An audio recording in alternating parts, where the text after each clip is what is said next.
Bugünkü çəkilişimizi biz Mingəçevirin 1994-cü il iyun şəhidləri və 44 günlük müharibə zamanı şəhid olan Məmmədli Məhəmmədin xatirəsinə həsr eləmişik.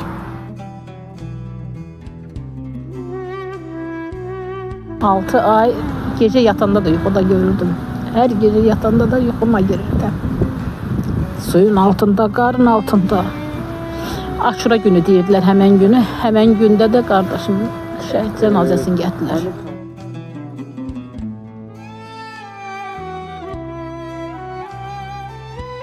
O gedəndə çox pis oldum. Mənim ürəyimə dammışdı, nəsə bir şey olacaqdı, çox.